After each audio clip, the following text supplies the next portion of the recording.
When you started to think about, hey, these are the characters that we're going to play, and what kind of motivation, I imposed some motivation on some people, but give me a little what you think of playing in a. Well, first off, before we get into the individuals, I'll bring up something that happened with somebody totally not within our group.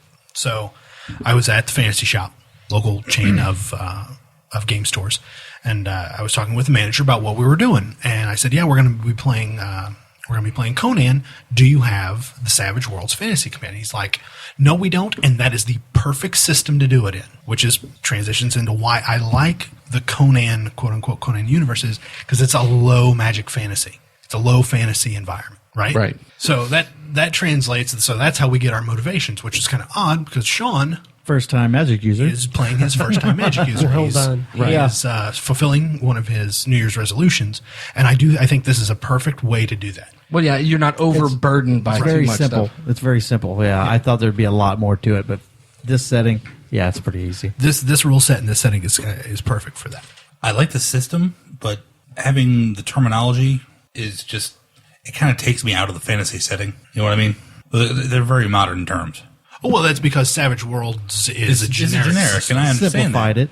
Right. But it's not. Just take it home and rewrite it for yourself. Rewrite it. Yeah. well, the supplement, the Code word. Beasts and something or other. Beasts and Barbarians. Beasts and Barbarians. Beasts and Barbarians has none of that in it. It's written for Conan. Yeah. Basically. Right. You know.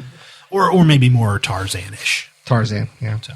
Well, I'd say for me, playing a barbarian's not a new thing. I've done that often. Right. No. No way. One of my fuck you guys. What was that character's name? One of my favorite. It's not just one character. There's been many. They've all had the same name, though. No, they haven't. You guys don't know what you're talking about. So it's like slipping on some comfortable shoes.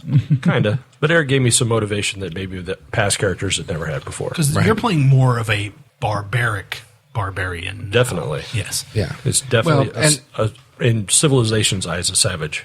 But you were born to civilization. Born in civilization, but raised by savages. Raised yes. by savages. Tarzan.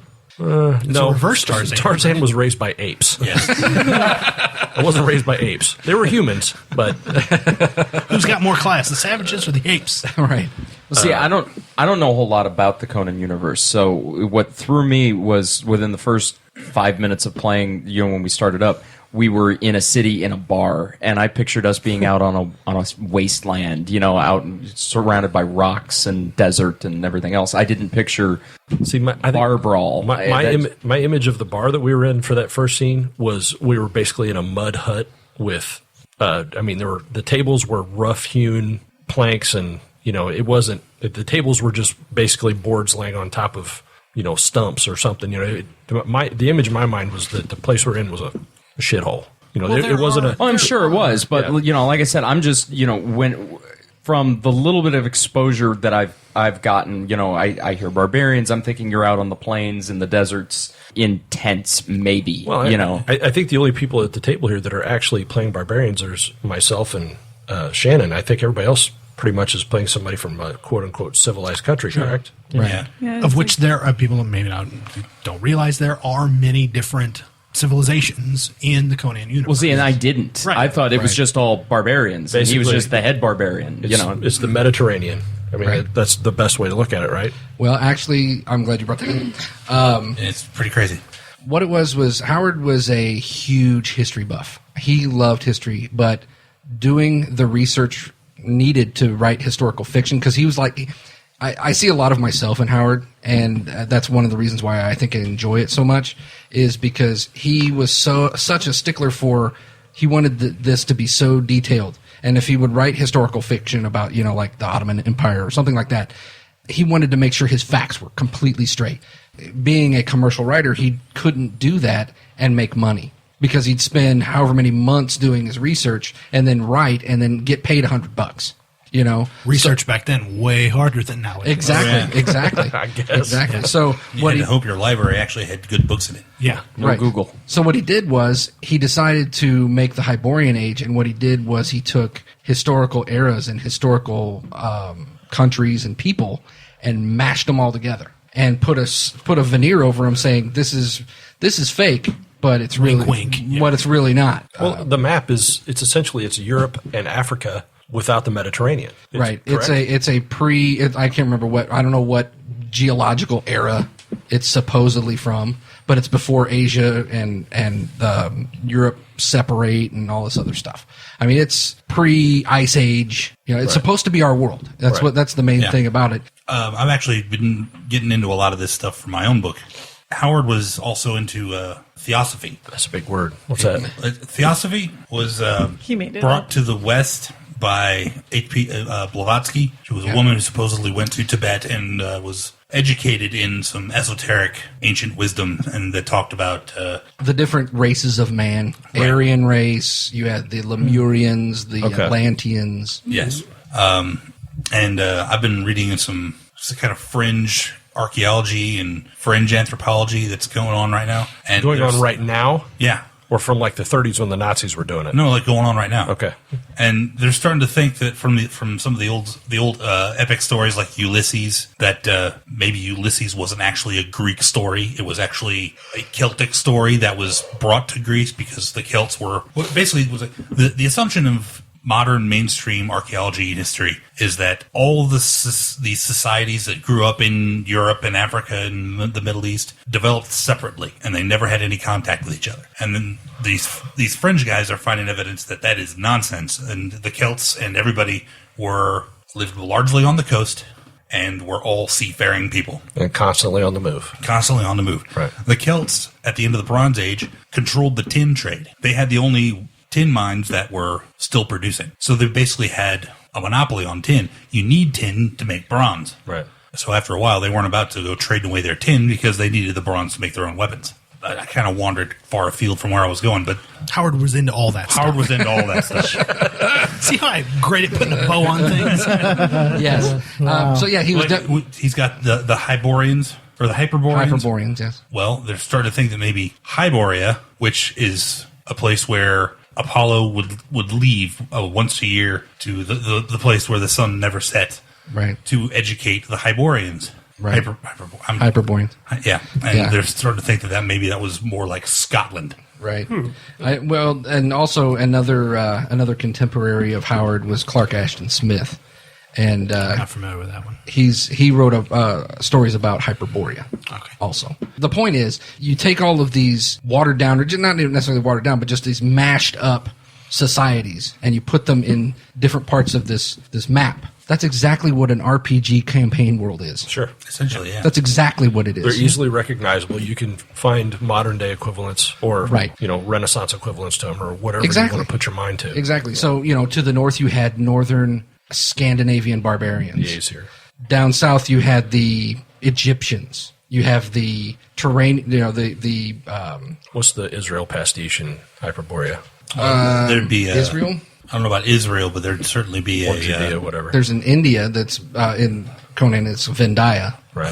I'm thinking more of a Samaria. See, I was Not thinking Samaria, but I was thinking there was a pastiche for Israel, but I can't remember. Not that I know of. I think the Stygians that are the Arab type folks? Stygians are Egyptians. Egyptian. Yeah. The Arabs, like the Persians. Yeah. Those are the Turanians, Right. In Okay. Conan. So everything, all these things are mixed together, and there's no delineated ages. And See, when you put it like that. this, I can totally see why Gygax Yeah. made what they made. I mean, that is where Greyhawk is kind of the same type of, this is what it's born out Well, of. and Forgotten Realms. Ed Greenwood says that he used the map of Robert Howard's Hyborian age as his original map for the Forgotten Realms. wow. So, And now for Conan, Cole the Conqueror would be history. yes, Yeah, correct. Cole was in King the of it. Atlantean age. Right. Cole that was his attempt at world building, and he realized that he didn't have time to make up a whole world and be profitable. So that's why he stopped. He only had 2 Cole stories printed. All the rest of them he didn't get printed because they took too long to make. So And then Kevin Sorbo comes along. right, and he totally revives it. That's right. Right. Totally. He totally revived it. So, I think he revived it and then stabbed it in the chest. In the time of Cole, the Picts, which you're playing, Jason, were not barbarians. They were civilized people. Oh. right. Well, more civilized, yes. Yeah. We still are. It's you guys are savages. I love it when Jason gets really we. Another thing about the setting And not a lot, but quite a few of the stories that people who know things about fantasy and know things about Conan, this is not news to them. But those who are, or maybe fringe Conan fans, don't know that there are a lot of Cthulhu mythos in Conan. Yeah, because they didn't really collaborate, but they bounced stories off of each other. They would right? they would do homages to each other. Like there's a story where Conan goes to that, when I was talking about him going to the lost city, he fights against a monster that's all tentacles and nastiness. Yeah, right. You know, they speak of Yag and in Tower of the Elephant, you know. Yeah. I mean, there's Greenstone A lot cities. of stuff is wasted on you when you read it when you're young. It's true. It's true. And you don't I have agree with that. you don't have the frame of reference. Yeah. So, Like, I had no idea what Cthulhu was until I was in college. Not a clue. I don't think we did. You're better than me because I'm still not sold on it. No, it doesn't exist. I'm not saying I'm a I fan. knew it was a Metallica song. I'm not saying I'm a fan. I'm just, Cthulhu's okay. Just not really my cup of tea. I've tried I don't to- want to I've offend tried any to of read- our listeners out there. I've tried to read. Should probably edit that out. no, it stays. I've tried to read Lovecraft a couple of times myself, and I think if I really sat down and concentrated, I could probably read it. But the language is kind of weird. Yeah. Well, I mean, again, it's of a different age, and I respect Howard and I respect Lovecraft for. I mean, they were forward thinkers of the time, even though I mean they were, especially Howard, horribly racist and misogynistic, but it was pretty forward thinking. Once you step out of these things, You know what? And the funny thing about his, I'm not going to dispute the racism because that at the time it wasn't racism. It was just how and there could have been a lot worse. Oh, yeah. There could have been a lot worse. But the misogyny, a lot of the stories that are considered his best don't have any of it in there, and it's mostly because he knew that if he put that in the story, it would sell. Yeah, because it was going to men's Because sex men's sells, magazines. and even in the 30s, sex sells. Women didn't read that stuff anyway. Well, some did. There were reports that a lot of women read it and thought of it as like a romance novel. Oh, okay. You know, this big hulking guy who carries the girl. and Pre-Fabio. He's constantly protecting these women. The women under his protection women, never die. Yeah, women are being treated badly, but not by Conan. Exactly. Yeah. Exactly right. He may say crass things at times, or Was it rapey? he definitely was not rapey. Yeah. Even. Shannon Shannon's shrugs. just losing her shit over there. Sorry, Shannon, for Jason. What are you apologizing for me for? What'd I say? Yeah. Said it wasn't rapey. That's I just can't get. There was great, no Jason. There was no anal. Okay, let's just go. Right. There was Dave went there. He went there. Me. All right. there were no treats brought this week. There's other theories about Conan that I wanted to address. One was being the sexism. The other thing that there is this undercurrent of popular thought in some circles that Conan is homosexual fantasy. Wow. It's true I can see that. because Sword and sandal. Yeah. sword and sandal. But I don't know. Howard constantly went into minute detail about his physique. and all the women were essentially the same thing. Yeah. They Carbon were, copies. They were buxom. The color of their hair was the only change. Did you see Grace Jones? That's a good point. He's got a good point. Not Howard. Not Howard. Let's see, Arnold or Grace? Arnold. So, but my point is, and in defense of this, is that Howard, in addition to being a bodybuilder, he was also a boxer, and that's where he got a lot of his action from. Was from seeing it firsthand. And if you've ever talked to anybody who's really into bodybuilding, they really enjoy talking about their physique, and they know minute details of, and they can appreciate another man's physique.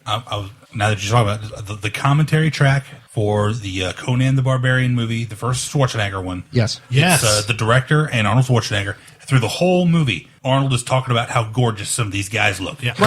Right. Because he was still in the height of his. Right. Oh, yeah. Well, I mean, you got to figure it's like bodybuilders look at themselves as artists sculpting their own physique. Exactly. So for them, it is no different. Commenting on somebody else's body is no different than Michelangelo looking at Donatello's work and saying, "I enjoy it" or "I think it's crap." Jason and I are also body sculptors. That's right. We're in our spherism period. You're sculpting with Play-Doh. No, we're Rubenesque. Yes. That's what we are. I really don't want to think about that. In the stories that I had read, it's not just he wasn't describing the women, he wasn't really describing the men either. Like, he was just describing Conan. Right, And right. I mean, It's I a only one read, man show.